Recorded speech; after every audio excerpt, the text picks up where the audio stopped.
Hello friend, तो कैसे हो आप सभी। स्वागत करते हैं आप सभी का युवा शक्ति जी की क्विज में। तो फ्रेंड, आज से बिहार पुलिस कांस्टेबल के लिए एक मॉक टेस्ट शुरू किए हैं। जब तक आपका एग्जाम्स खत्म नहीं हो जाते तब तक ये मॉक टेस्ट आपका चलते रहेंगे, जो कि 50 क्वेश्चन का ये सेट रहेंगे। तो आप सभी इस सेट को लगाइए और लास्ट में देखिए कितने स्कोर कर पा रहे हैं आप सभी। तो चलिए शुरू करते हैं आज की सेट को। चलिए देखिए आज की सेट का फर्स्ट क्वेश्चन आपके स्क्रीन पे, और फर्स्ट क्वेश्चन ये बन रहा है अपना कि अंग्रेजों के शासनकाल में भारत के आर्थिक दोहन के सिद्धांत को किसने प्रतिपादित किया था।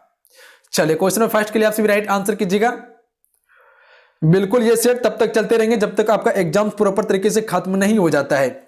50 क्वेश्चन का सेट है, डेली ये सेट आपको प्रोवाइड किया जाएगा। बिल्कुल उसी लेवल का क्वेश्चन मिलेगा जो 2020 में क्वेश्चन पूछा गया था। बिल्कुल आपके एग्जाम्स पैटर्न की तरह यह क्वेश्चन को सजाया गया है। अगर इस क्वेश्चन की बात करें हम सभी, तो ऑप्शन नंबर डी को आप सभी टिक कर सकते थे, दादा भाई नौरोजी। अगला क्वेश्चन देखिए, बिहार में कितने प्रतिशत भौगोलिक क्षेत्र में वन फैला हुआ है। तो हम सभी कह सकते हैं 7% भाग में बिहार में जो है कि वन फैला हुआ है, वनों का क्षेत्र है। देखिए अगला क्वेश्चन, निम्नलिखित में से कौन सा लक्षण भारतीय अर्थव्यवस्था का नहीं है। तो डी राइट आंसर रहेंगे, प्राकृतिक संसाधनों की कमी यह भारतीय अर्थव्यवस्था का लक्षण नहीं है, जबकि श्रम की न्यूनतम कार्य क्षमता, प्रति व्यक्ति कम आय, पूंजी निर्माण की न्यूनतम दर, ये सभी भारतीय अर्थव्यवस्था के लक्षण है। तो डी राइट आंसर रहेंगे। देखिए अगला क्वेश्चन, निम्नलिखित में से कौन सी गैस धरातल पर तापमान की वृद्धि के लिए प्रमुख रूप से उत्तरदायित्व है। बी राइट आंसर रहेंगे, कार्बन डाइऑक्साइड है। क्वेश्चन क्लियर है, बी राइट आंसर रहेंगे कार्बन डाइऑक्साइड। चलिए देखिए अगला क्वेश्चन, क्वेश्चन नंबर 5 है, गौतम बुद्ध ने अपना प्रथम उपदेश किस स्थान पर दिया था। तो हम सभी कह सकते हैं गौतम बुद्ध ने अपना प्रथम उपदेश जो दिया था वह सारनाथ वाराणसी में दिया था। यह उपदेश पाली भाषा में दिया था। जब गौतम बुद्ध को ज्ञान की प्राप्ति हुई थी उसके बाद इसने पहली बार सारनाथ में पाली भाषा में उपदेश दिया था। अगला क्वेश्चन देखिए, किस राज्य में खनिज तेल का विशाल भंडार स्थित है। खनिज तेल का विशाल भंडार स्थित है किस राज्य में, असम राज्य में है। ए राइट आंसर रहेंगे। क्वेश्चन क्लियर है, बिल्कुल। देखिए अगला क्वेश्चन, निम्न में से कौन सा मुद्रास्फीति से सर्वाधिक लाभ पाता है। मुद्रास्फीति से सर्वाधिक लाभ पाता है, तो हम सभी जानते हैं ऋण जिसे हम ब्याज कहते हैं, इससे सबसे अधिक लाभ होता है। देखिए अगला क्वेश्चन, सुएज नहर जोड़ी जाती है। तो हम सभी कह सकते हैं कि सुएज नहर जो जोड़ी जाती है भूमध्य सागर को लाल सागर से जोड़ी जाती है। किस सागर से, भूमध्य सागर से लाल सागर को जोड़ी जाती है। अगर बात करें हम सभी सुएज नहर के बारे में, तो इसकी स्थापना जो की गई थी, निर्माण जो किया गया था 1858 में किया गया था, पर इसे चालू किया गया था 1869 में। तो इसे आप सभी ध्यान में रखिएगा, कभी कभी डेट भी पूछे जाते हैं। देखिए अगला क्वेश्चन, विश्व की कुल जनसंख्या का कितना प्रतिशत जनसंख्या भारत में निवास करती है। लगभग 17.5% भारत में निवास करती है जनसंख्या। देखिए अगला क्वेश्चन, किस गुप्त शासक को विक्रमादित्य की उपाधि दी गई। तो यह गुप्त शासक का नाम है चंद्रगुप्त द्वितीय। इसने विक्रमादित्य की उपाधि धारण की थी। क्वेश्चन क्लियर है, गुप्त वंश का महान शासक था। अगला क्वेश्चन देखिए, प्रेक्षपात्र का विकास किसने किया। ए राइट आंसर रहेंगे, वर्नस वॉन ब्राउन ने किया था प्रेक्षपात्र का विकास। ए बिल्कुल राइट आंसर रहेंगे यहां पे।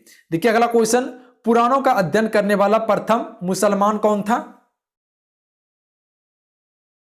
सी राइट आंसर रहेंगे, अल-बरूनी। अल-बरूनी पुराणों का अध्ययन करने वाला प्रथम मुसलमान था। सी यहां बिल्कुल राइट आंसर हो जाती है अपना। देखिए अगला क्वेश्चन, प्राकृतिक प्रदेशों को प्रभावित करने वाला सबसे महत्वपूर्ण कारक है। तो हम सभी कह सकते हैं कि प्राकृतिक प्रदेशों को प्रभावित करने वाला सबसे महत्वपूर्ण कारक जलवायु है। ए को यहां हम सभी टिक कर सकते थे, जलवायु। देखिए अगला क्वेश्चन, उत्तरी अमेरिका महाद्वीप के पश्चिम में कौन सा महासागर स्थित है। सी राइट आंसर रहेंगे, प्रशांत महासागर। जो विश्व का सबसे बड़ा महासागर है यह उत्तरी अमेरिका के पश्चिम में स्थित है। देखिए अगला क्वेश्चन, निम्नलिखित में से कौन सा कथन दादा भाई नौरोजी के विषय में सत्य नहीं है। तो डी राइट आंसर रहेंगे, वे ब्रिटिश पार्लियामेंट के सदस्य के रूप में अनुदार पार्टी के टिकट पर चुने गए थे। यह बिल्कुल गलत थे। जबकि सत्य क्या क्या है, उन्होंने poverty and un British rule in India नामक पुस्तक लिखी, बिल्कुल सही है। उन्होंने गुजराती के प्रोफेसर के रूप में यूनिवर्सिटी कॉलेज लंदन में कार्य किया था। उन्होंने मुंबई में महिला शिक्षा की नींव रखी थी। तो ये सभी सत्य हैं, जबकि ऑप्शन नंबर डी सत्य नहीं है कि वे अनुदार पार्टी के टिकट पर चुने गए थे। ये अनुदार पार्टी के टिकट पर नहीं बल्कि लिबरल पार्टी के टिकट पर चुने गए थे। 1892 में। अगला क्वेश्चन देखिए, विषुवतीय प्रदेश में वर्षा होती है। सालों भर विषुवतीय प्रदेश में वर्षा होती है। 1946 का कैबिनेट मिशन 3 कैबिनेट मंत्रियों से गठित था। निम्न में से कौन सा इसका सदस्य नहीं था? तो डी राइट आंसर है, लॉर्ड एमेरी शामिल नहीं थे, जबकि Lord Pethick Lawrence, A V Alexander, sir Stafford Cripps थे। अगला क्वेश्चन देखिए, ट्रांसफार्मर क्या है? तो ये एसी वोल्टता को डीसी वोल्टता में परिवर्तित करता है ट्रांसफार्मर। अगला क्वेश्चन देखिए, एक भारी नाभिक के 2 हल्के नाभिकों में टूटने की प्रक्रिया को कहते हैं? तो इसे नाभिकीय विखंडन कहा जाता है। क्या कहा जाता है? नाभिकीय विखंडन कहा जाता है। अगला क्वेश्चन देखिए, मीथेन जिसके वायुमंडल में उपस्थित है वह है? तो मीथेन गैस जो उपस्थित है वह बृहस्पति के वायुमंडल में उपस्थित है। बी राइट आंसर है 20 का। अगला क्वेश्चन देखिए, निम्नलिखित अंग्रेजों में से कौन था जिसने सर्वप्रथम भगवत गीता को अंग्रेजी में अनुवाद किया था? बी राइट आंसर है चार्ल्स विल्किंस। इन्होंने भगवत गीता को अंग्रेजी में अनुवाद किया था। अगला क्वेश्चन देखिए, धरातल से जिस स्थान पर सर्वप्रथम भूकंप का अनुभव किया जाता है कहलाता है? तो इसे कहा जाता है भूकंप अधियंत्र या अधिकेंद्र कहा जाता है। इसे भूकंप अधिकेंद्र कहा जाता है। बी राइट आंसर है 22 का। मुद्रा राक्षस नामक पुस्तक का लेखक कौन था? ए राइट आंसर है विशाख दत्त। इन्होंने मुद्रा राक्षस नाम पुस्तक लिखी थी। अगला क्वेश्चन देखिए, काली मृदा का दूसरा नाम क्या है? चलिए आंसर कीजिएगा आप सभी। काली मृदा का दूसरा नाम क्या है?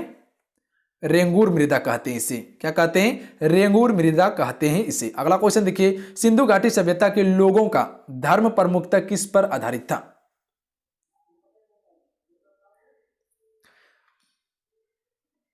शिवों के विभिन्न रूप की पूजा पर आधारित था। अगला क्वेश्चन देखिए, किस समाज सुधार ने भारत में सती प्रथा को बंद करने में महत्वपूर्ण भूमिका निभाई? बी राइट आंसर है राजा राममोहन राय ने। अगला क्वेश्चन देखिए, एक ही पदार्थ के अणुओं के बीच कार्यकारी आकर्षण बल को क्या कहा जाता है? इसे कहा जाता है सहसंजक बल कहा जाता है। अगला क्वेश्चन देखिए, जब 0 डिग्री सेल्सियस से 10 डिग्री सेल्सियस तक गर्म किया जाता है तब जल का आयतन क्या होगा? तब जल का आयतन क्या होगा? पहले कमता है बाद में बढ़ जाता है। सी राइट आंसर है। याद रखिएगा, पहले कमता है बाद में बढ़ जाता है। अगला क्वेश्चन देखिए, हाइड्रोजन को तत्व के रूप में खोज किसने की? तो इसकी खोज की थी हेनरी कैवेंडिश ने। हाइड्रोजन को तत्व के रूप में खोज जो की थी वह हेनरी कैवेंडिश ने की थी। अगला क्वेश्चन देखिए, प्राकृतिक रबर को अधिक मजबूत तथा प्रत्यास्थ बनाने के लिए उसमें मिलाया जाता है। उसमें मिलाया जाता है सल्फर मिलाया जाता है। क्या मिलाया जाता है? सल्फर। सी राइट आंसर रहेंगे। अगला क्वेश्चन देखिए, रेगिस्तान में बादल अवक्षेप होकर क्यों नहीं बरसते? तो हम सभी कह सकते हैं कि रेगिस्तान में बादल लगता है पर बारिश नहीं होती है। इसका कारण क्या है? कम आर्द्रता। कम आर्द्रता के कारण वहां बारिश नहीं होती है। अगला क्वेश्चन देखिए, एक्सरे की खोज किसने की थी? WC रॉन्टजन ने की थी एक्सरे की खोज। बी राइट आंसर रहेंगे। अगला क्वेश्चन देखिए, अल्फा कण इसका द्रव्यमान हीलियम के अणु के बराबर होता है। इसके आवेश बराबर होती है। तो इसके आवेश बराबर होती है 2 प्रोटॉन के। 2 प्रोटॉन के बराबर होती है। अगला क्वेश्चन देखिए, सेलुलर और मोलिकुलर जीव विज्ञान केंद्र स्थित है। तो यह स्थित है हैदराबाद में। ये राइट आंसर रहेंगे हैदराबाद। अगला क्वेश्चन देखिए, तीसरे पानीपत के युद्ध में जाट शासक सूरजमल की क्या भूमिका थी? उसने मराठों की सक्रिय सहायता की थी यह इसका महत्वपूर्ण भूमिका थी। क्या किया था उसने? मराठों की सक्रिय सहायता की थी। अगला क्वेश्चन देखिए, centre for DNA fingerprint and diagnosis अवस्थित है। यह अवस्थित है हैदराबाद में। याद रखिएगा कहां पे है? हैदराबाद में है। अगला क्वेश्चन देखिए, भारत के किस अंग्रेजों के समय में प्रथम जनगणना हुई थी? यह अंग्रेज का नाम क्या था? लॉर्ड मियो के कार्यकाल में पहली बार जनगणना हुई थी भारत में। याद रखिएगा, सी राइट आंसर रहेंगे। अगला क्वेश्चन देखिए, सिलिकॉन, जर्मेनियम, कार्बन आदि पदार्थों की प्रतिरोधकता ताप बढ़ाने पर क्या होती है? क्या होती है? बढ़ती है। याद रखिएगा आप सभी, बढ़ती है। क्वेश्चन नंबर 38 को याद रखिएगा। अगला क्वेश्चन देखिए, इलेक्ट्रॉन किस प्रकार का कण है? चलिए आंसर कीजिएगा, इलेक्ट्रॉन किस प्रकार का कण है? ऋण आवेश युक्त कण है इलेक्ट्रॉन। बी बिल्कुल यहां आप सभी टिक कर सकते थे। अगला क्वेश्चन देखिए, मोहम्मडन एंग्लो ओरिएंटल कॉलेज की स्थापना किसने की थी? सर सैयद अहमद खान ने की थी मोहम्मडन एंग्लो ओरिएंटल कॉलेज की स्थापना। अगला क्वेश्चन देखिए, विश्व स्वास्थ्य दिवस कब मनाया जाता है? तो यह कब मनाया जाता है? 7 अप्रैल को। हर एक वर्ष 7 अप्रैल को विश्व स्वास्थ्य दिवस मनाया जाता है। अगला क्वेश्चन देखिए क्या थे, निम्नलिखित में से किसकी वेधन क्षमता अधिक है? गामा किरण की वेधन क्षमता अधिक होती है। अगला क्वेश्चन देखिए, किस वन को जंतु की दृष्टि से प्राकृतिक प्रणाली उद्यान कहा जाता है? तो इसे कहा जाता है सवाना वन। अगला क्वेश्चन देखिए, प्रसिद्ध बिग बैंग थ्योरी किस सिद्धांत पर आधारित है? डॉपलर प्रभाव पर आधारित है प्रसिद्ध बिग बैंग थ्योरी। अगला क्वेश्चन देखिए, बाबर ने अपनी आत्मकथा तुजुक ए बाबरी किस भाषा में लिखी थी?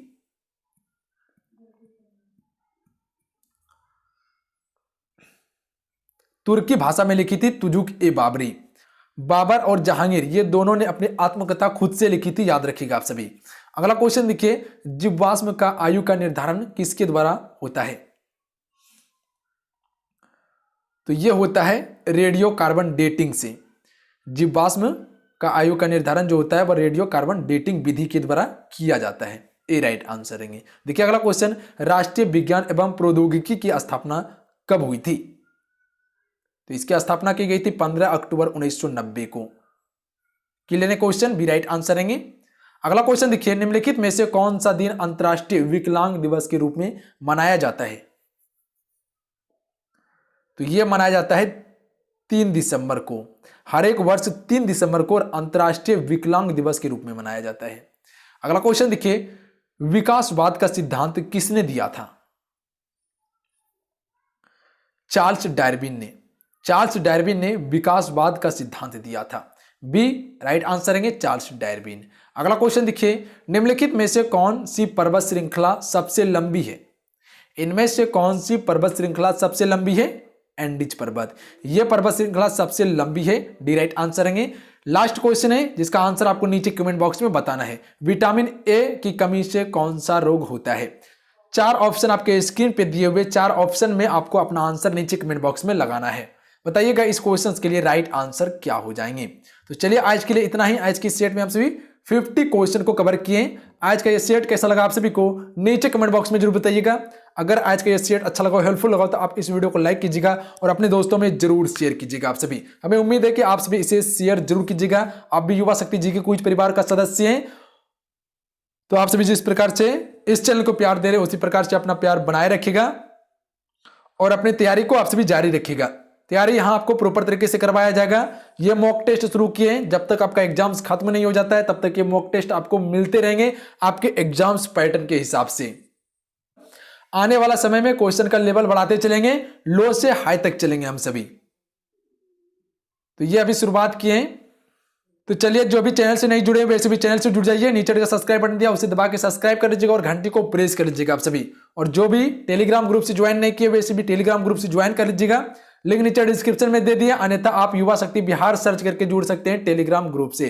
टेलीग्राम पहले प्ले स्टोर से डाउनलोड करना पड़ेगा, उसके बाद आप युवा शक्ति बिहार सर्च करके जुड़ सकते हैं टेलीग्राम ग्रुप से। पीडीएफ हो सकता है वहीं प्रोवाइड करेंगे।